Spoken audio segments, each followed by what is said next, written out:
I'm Sally Jordan. I'm an artist and an art teacher. I'm going to be demonstrating hand-built clay techniques. The first thing I'm going to do is put a tablecloth, canvas tablecloth on here, and make sure you do that at the beginning each day. It should be clean from the class before. If not, shake it out into the trash can without making a lot of dust. So just cover the tablecloth and you're ready to go. If I ever ask you to cut the clay, you'll be using to cut a fishing line, and the clip is on it just so that I can find it.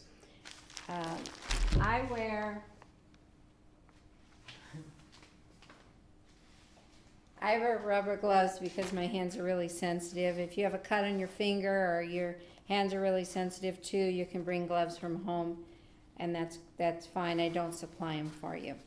I have some aprons you can wear if you're worried about your clothes. When you go to cut the clay, there's not much left in here, but normally you can just peel the bag down and flip it over. I'll just take the bag all the way off. And then use these thicker sticks on the table. And then you hold the fishing line almost like it's dental floss or something. Hold it down with your thumbs onto the wooden sticks and just kind of pull towards you. And you'll have a nice straight slab of clay. That one's kind of thin since it was the first one. I'll try to cut another one.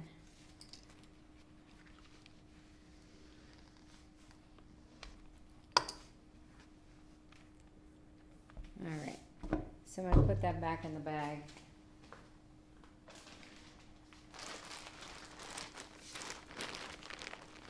Make sure you always keep the bag closed or the clay's going to dry out and not be able to use it.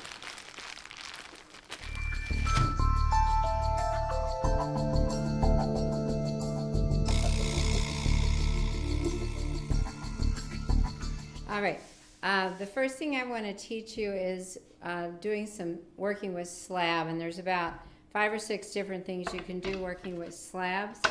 I'm going to show you the thing that's probably the most impressive and the easiest first. It's just making some bowls. You can do different sizes, different shapes. Here's a few that haven't been glazed yet. The glazing is the kind of a liquid glass that you paint on, and then I fire it again in the kiln, which is the oven, and it bakes it in. So you can do different sizes and shapes. Let me show you how to make a bowl.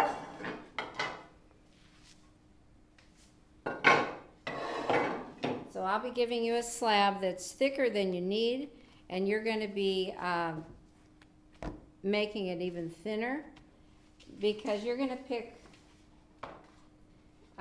off the cart. You're going to be picking one of these shapes that you want your bowl to turn out to be.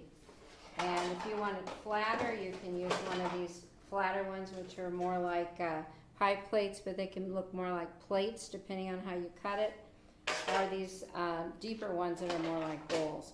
So I think I'll just show you one that will work from here. I have to go get a roller. I forgot to get it. So I got the roller, and we're going to be rolling the slab that I cut with the thicker sticks. We're going to roll it. We're going to use these thinner sticks, make sure when you're rolling you find sticks that match because they're different thickness. So these I'm going to lay on the side of the clay on the table, and I usually work standing up, and it probably would be best for you. Now you don't want to have the clay way out there away from you where you're trying to roll like that. You'll have more power and strength if it's right close to you. And if the roller like this one's got some chunks of dried up clay on it, go over to the trash can and just take another stick and just kind of get that off, because that's going to make dents in your clay. You don't want that. All right. Pretend that's in a trash can. All right. So anyway, when you roll, it's kind of like rolling out pie crust. Have you ever done that? Start like in the middle and roll out. And then I always like to pick it up and kind of turn it a quarter turn and roll again. And think about the shape you want. For some projects, you do want it long and skinny, but for this one, I want it kind of round. It'll kind of be square to begin with. But so you're going to keep turning it so it doesn't end up long and skinny. And just keep rolling it. And the object of the sticks is when I get it thin enough, it'll roll just on the sticks, and I'll know what's exactly the thickness of the sticks. And if it starts to get the wrong shape, just pick it up and turn it. You can flip it over too. Almost there. Make sure you don't have a wrinkle in the tablecloth, or you'll have a wrinkle in your clay.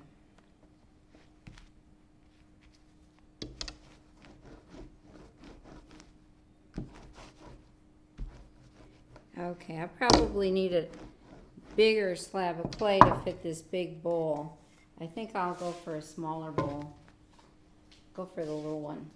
Now, if I would just pick this up and put the clay right in there, it would stick to the plastic, and when I go to take it out of there to put it in the kiln, it would break. So you have to line it with fabric. In this crate is different kinds of fabric. The kind of fabric you want to use to line the bowl is the soft fabric. So it's either this one that's yellow or this one that's tan. The color doesn't matter. The design might add a little design to the bottom of the bowl, but it doesn't really matter. So you just want one big enough to line the bowl. That's definitely big enough. So, all right. Now, on all of your work, I'd like you to use a pencil and write your initials underneath, because even though you think you'll always remember exactly what yours look like, when they come out of the kiln, everybody thinks it's theirs. So put your initials underneath. So I'll put SJ. And then before you put it in the bowl, you have to think about the edges. On the cart, the clay cart, I've got lots of tools. I've got knives and different cutters. So get something, and also make sure it's nice and smooth. Here's a little plastic knife.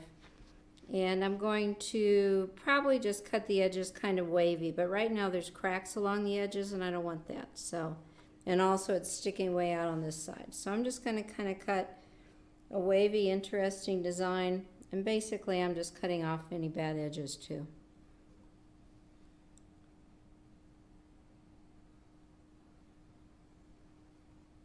Alrighty. And then you can just put that aside. You'll have a little plastic bag of your own. You can put your extra clay in it to reuse it. Okay, now before I put it in there, I want to put some designs in it, because like these, you can see the designs in here. This is a new tool that I bought last year to put those kind of designs in. And there's 6 different ones over here. 6 different designs you can pick from. So find you can look at them and see what design is carved into the side of these little wheel kind of things. And you can use more than one. Just be careful because these are made out of pottery too, and so if you drop them, they're going to break, and each one's like $30 for some reason. So anyway, you just kind of push pretty hard and go along the edge, or go any direction you want, and push your design in. Now you can bring other things to press designs in too. People have pressed leaves in, or maybe you have a favorite necklace like a rose or a cross or something you like, or a star. You can press anything in you want. The clay, while the clay's wet, it'll take any design you want. So we have that kind of a wavy kind of a line right now in the clay. Maybe I'll pick another one and add a different design. This one's kind of like vines, it looks like. So maybe I'll put some of this in it. This is going to be inside the bowl. You want to push hard, but not so hard that you tear the clay. And sometimes it's nice to just leave part of it empty. A friend of mine made this bowl for me, and she actually did a lot of different techniques. She looks like she pressed a little flower pendant or something in. She carved the fish. She used probably like the end of the Sharpie has a round circle and then a dot in the middle to make some of these round marks. And then the bubbles are different size circles out of something. She carved the tail and the fin. So lots of different ways you can put designs in your work. Another way is don't use the soft fabric, but use the really hard fabric. I've saved these from potato sacks and different kinds of things at the store.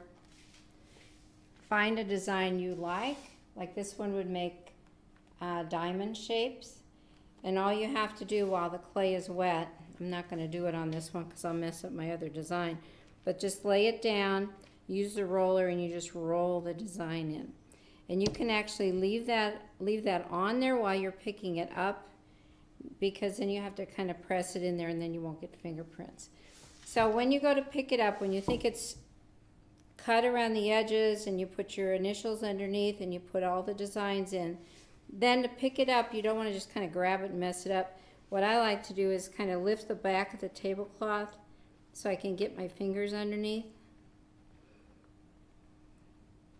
And then I'm going to transfer it to the bowl that's got the soft cloth in it.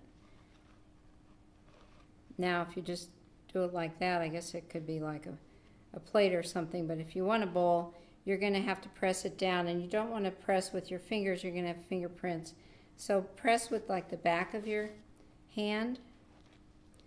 And some people like to leave the edges wavy, just kind of natural like that. Some people like to push it flat against the side, so totally up to you. All right, so there's a finished bowl. And like I said, you can make all different sizes and shapes. All right. What we do now is you'll be giving it to me. I'll put it somewhere to dry. It has to be bone dry, totally dry, before I can put it in the kiln, or it would crack or explode.